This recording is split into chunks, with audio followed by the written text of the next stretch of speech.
Let's find a good old podcast. Drive through, no. Something to wrestle, no. Insight, no. Wrestling report? What is this?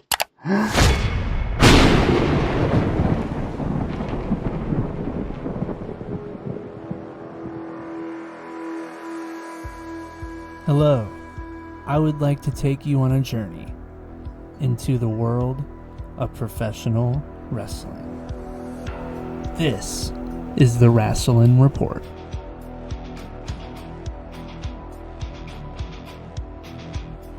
Alright, hello everybody, and welcome to another episode of the Wrestling Report, where I talk nothing but my passion, and that's wrestling. This is the nature edition. I am sitting outside on my back porch here, and I feel like it was a good vibe and a good environment to be recording a podcast, but not only that, but a Backlash podcast. At Backlash. That's right. Ladies and gentlemen, Backlash has indeed concluded. It has been a few days since, and I've gathered my thoughts about what I think it went and how I think things will go from here. Overall, man, I think the show delivered 10 times more than what WrestleMania did in terms of getting the matches time to breathe. I feel like every match on the Backlash card had longer than 10 minutes, and because of that, each one had an opportunity to deliver a good, solid match, if not a great match. And I'll get into which ones are great, which ones are decent, which ones are good. But overall, man, I can't complain. Backlash was a step up over WrestleMania. They heard the criticism of us fans, and they still throw in all their ads, but at least we got a little bit more time out of our matches, and I think that's what really makes a difference. And crowd reactions also play a role, and I think Tampa was hot that night, and so I think overall it was a solid night. Can WWE build on this going into Clash in Italy at the end of the month? I don't know. That's the part that's a little iffy. But overall, very solid show. I cannot complain. But we'll go on ahead and get started with the Seth Rollins and Braun Breaker match. This thing was chaotic from the word go.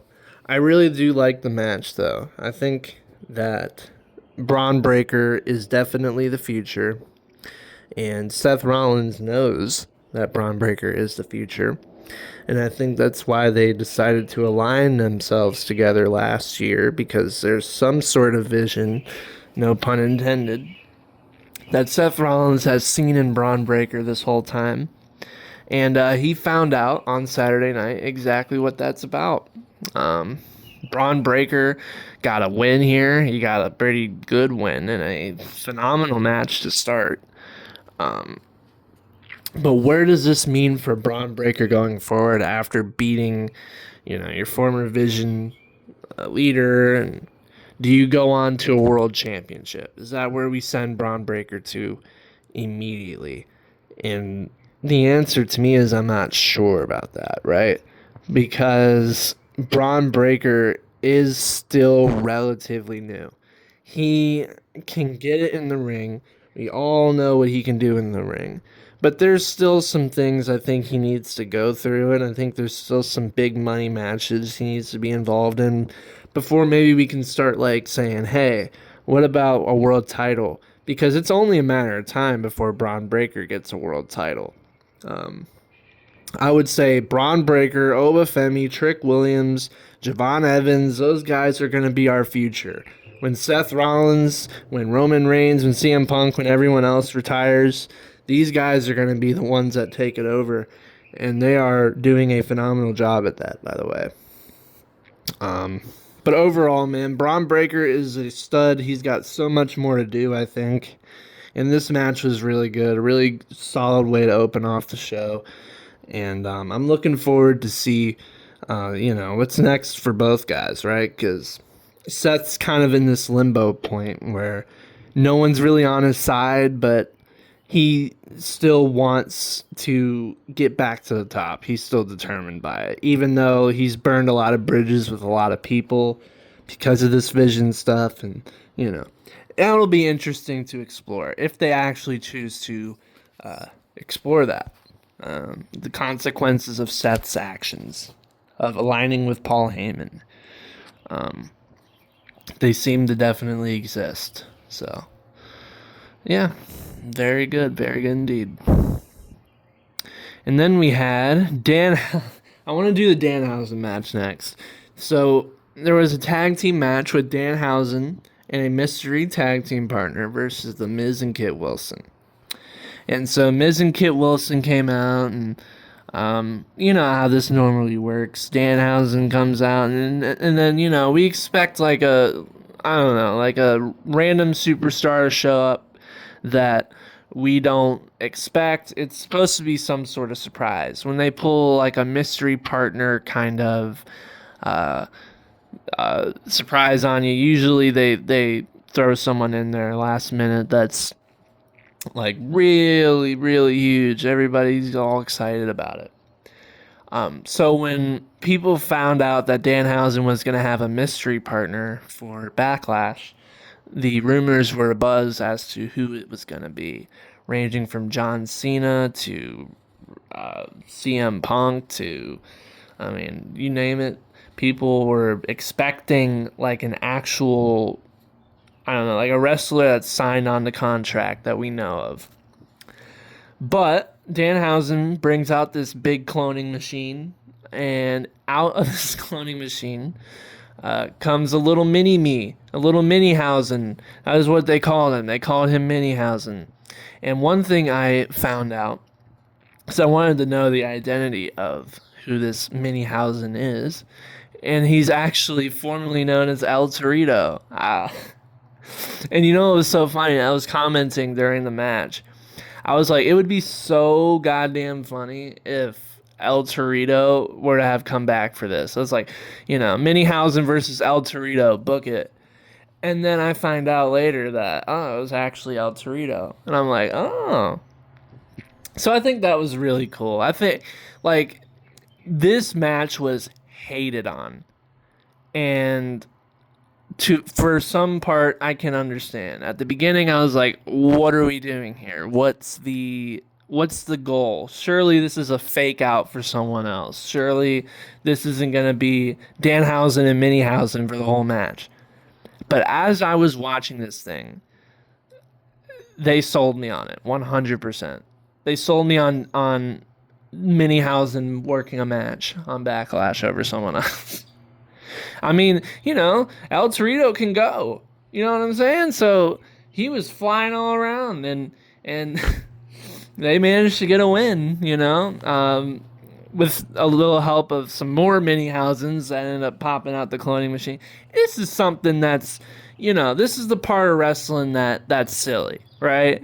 And before you say, oh, this is for kids, they were doing stupid shit like this during the Attitude Era. They were having Mae Young give birth to a hand. This is nothing new. This is just a bunch of silly, stupid shit that I love. This is what makes pro wrestling. That's when you can't take it seriously. I don't think you can ever take professional wrestling seriously. But that match in general epitomized the E in WWE, which is entertainment. I was thoroughly entertained from start to finish by that match. Danhausen, I was so wrong about him, man. I had my feelings about him in AEW, and I was kind of like on edge about him being in WWE, but he has won me over. He has. In time, he has won me over. I love Danhausen, and I need to just see more of him, I want to see what kind of creative stuff he can come up with next. That's all I'm saying. He's still selling merch. He's still moving the needle for the WWE. So they're not going to be getting rid of Danhausen off their programming anytime soon after this. So I'm really excited what's next for the guy who's not very nice or very evil. And then we get to one of two, I would argue, main events of the night. And the first of them being Asuka and Io Sky. Wow, man. So this match, I have a lot of feelings about it, obviously, with Kairi Sane. It's obvious how glaring it is without Kairi. The match was a classic. The match was unbelievable. The match had some people forgetting about Kairi even being involved in the storyline because of how great of a match it was between Asuka and Io. It was just so good. However, her presence for me is felt. I understand that the main premise of the story was always the senpai and student relationship between Asuka and Io Sky, the student-teacher role. And I know that was ultimately the story that they were trying to tell the whole time. But I think I can't speak for just myself when I say that everybody started to fall in love with Kairi Sane in this storyline, not only because she was just a background, she was supposed to be just a background character, but her facial expressions, the way she spoke, the way she interacted with Io and Asuka, I think everybody just loved how Kairi Sane was presented on television. And I think people were expecting some sort of major blow-off with her and Asuka because of how Asuka treated her and bullied her every week, and people were expecting some sort of big blow-off for Kairi Sane, and I think it would have probably done wonders for her. But WWE got rid of her. And so in the back of my head, I was thinking maybe they would pull an R-Truth from last year and have her come back due to the massive fan backlash, with no pun intended, with Kairi Sane being, pulled from shows. So it's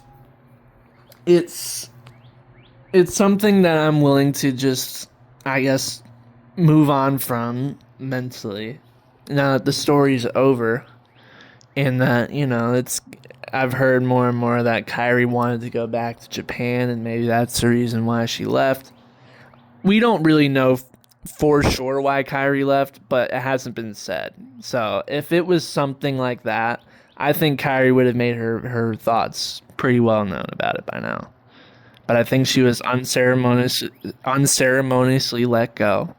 And as a result, she was just kind of doxxed from this feud. There was not one mention of Kairi Sane during that match, during the build-up of that match, on the Countdown show. They just ousted Kairi from this story entirely. And to me, that's just not fair. To me, that's gross. Like, you can at least bring her up, but yeah, you can bring up Edge and Chris Jericho every now and then. I don't know. It's too much for me. It's not right. And if I'm Kairi Sane, I'm looking at this company and I'm saying I'm not going back. There's no need to go back. Every time they've had me, they've screwed me over. I don't blame her. Her best stuff was in NXT. Overall, her entire career. And maybe she, I don't know. It's just a shame. It's one of the great fumbles that WWE has made. I would say, because she would have been, if they would have put as much attention into her as they did Io Sky and as they did Asuka, Kairi would be just as over as the two of them. I can guarantee you that. But she was never given a chance. So we are left with the unknown, as seemingly Asuka may have retired in the middle of the ring. She was hugging Io Sky at the end and crying, and it was very emotional. And that's the majority. Oh shit, here come the goose. Oh my god. They're rolling in. Okay. Geese made their own entrance. But no, Asuka, man, like, Asuka retiring has been on fans' mouths since it happened. And I don't necessarily know if Asuka is going to be retiring. Nothing's been said. But I know for sure that she is at least taking a break. That we know. We're not going to be seeing Asuka for a while. I don't think. After the result of this match. So I think it was a 5-star classic. I think it was obviously missing Kairi Sane. And I think that it could be the very end of Asuka as we know it. And could be one of more and more and more releases and people walking away. And part of me is really starting to think like there must be really bad stuff going on behind the scenes if this many people are retiring / getting released / walking away. I don't know. It's above my pay grade to understand. Alright, so Trick Williams and Sami Zayn. This match really was supposed to just end this thing between the two of them. The branches that both Trick and Sami will both go on, I don't really know at this point. But this was essentially the end of this feud, I would imagine, because Sami has lost once again to Trick Williams. Trick Williams has retained the United States Championship, and he's on the greener pastures. I don't really know what's next for Trick Williams. It could be anything. He is a United States champion. People have been talking about Carmelo Hayes. People want that Mellow Trick reunion. I would love to see that, but this match delivered. Lil Yachty's good presence for Trick. I think they work well together. Sami, man, God, we got to do something. You know what I mean? Yeah, we got to figure it out with Sami Zayn.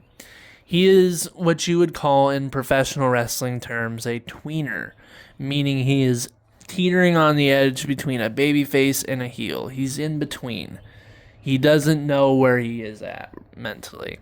There's times where, he was talking to R-Truth and he could have been really mean to R-Truth, but he wasn't. Then there was times where he got in Cody's face and got into everybody's face talking about how everything's not right with him. And Sami's been complaining about a lot, but he's also just been dealing with a lot. He's trying to get that world championship. That's the only thing that's on Sami's mind all the time. The narrative right now with him mentally is that before I retire, that is the only thing I haven't done, and I've got to do it. That's if Sami doesn't go on to be the greatest of all time, he wants to at least know that he was good enough to be a world heavyweight champion in the biggest company in the world when it comes to wrestling. So it's a lifelong ambition that he still hasn't gotten to yet. Right? So there's real life frustration, I'm sure, mixed in there on top of it. And I think this is where WWE could capitalize on it and make Sami Zayn cool again. And I think that's the tagline I'm going to use. Make Sami Zayn cool again. That one's a lot better. But making Sami Zayn cool again, because that idea is lost on everybody. We just seem to forget who Sami Zayn is. From the bloodline stuff to his stuff in NXT, the guy is a one of one. If you use him the right way, if the character is right. And right now, Sami is just kind of lost. He needs to turn heel. I'll keep saying that until my mouth is numb. Sami Zayn needs to turn heel. I don't know if it'll be after this match or going forward. I don't know who it'll be on. But it needs to happen. Oh, we're getting a helicopter coming in. So I'll go ahead and naturally segue into the next thing. Hold on just a second. Deuces, yeet. We get to our main event of the show, and that is Roman Reigns, and that is Jacob Fatu. This thing was a main event of a pay-per-view. This thing felt like the main event of a pay-per-view. This thing was built like the main event of a pay-per-view. And so they got out there and they delivered a family war for a main event pay-per-view. Jacob Fatu's lei at the beginning that he was wearing during his entrance was scattered all in the ring throughout the entire match. You could see parts of it still scattered throughout the ring. But anyway, I digress. The Tongan death grip was heavily talked about because it's a move that's supposed to be used as a last resort. It's not supposed to be something that you just use just cause. It's not something that you learn in a wrestling school. It's something that's like taught down from generations. And so Jacob Fatu, man, he utilized that Tongan death grip throughout the majority of this match. He had Roman Reigns on his toes a lot of the time, but ultimately, our tribal chief is our tribal chief. And so he ended up beating Solo, or not Solo. He ended up beating Jacob and retained the World Heavyweight Championship. It's only been a few weeks. Roman Reigns is not losing this thing anytime soon. However, the telling part of this entire match was not the match itself, really, or before the entrances or anything like that, but it was after, because Jacob Fatu was straight up trying to kill his cousin. He had the Tongan death grip on Roman for at least a few minutes straight on multiple occasions. Roman was like straight up dying in there. Like, if the closest you can get to acting like you're dying in that ring is what Roman Reigns was doing. Jacob Fatu looked like the Samoan Werewolf. They call him a Samoan Werewolf. That is his nickname. However, that's all it's really been, is a nickname. And I feel like on Saturday night, we felt what it's like to see Jacob Fatu as the real deal Samoan Werewolf. I mean, he looked savage out there. He looked unhinged out there. He could not accept the fact that he lost that opportunity for the World Heavyweight Championship. He said he needed it. He said he would do whatever the hell it took. He said he would even take over his own family. He said he'd start his own bloodline if he could. No, he didn't do that, but Jacob Fatu was willing to do anything and everything to win that World Heavyweight title. And he came up short, and something just absolutely snapped in him, and Roman Reigns was pretty much destroyed by the end of it, and Fatu was holding his Roman's world title up, and we see a decimated Roman Reigns, and that's how we end the show. And I'll tell you this, man, Roman made Jacob Fatu look like a star that night. He did.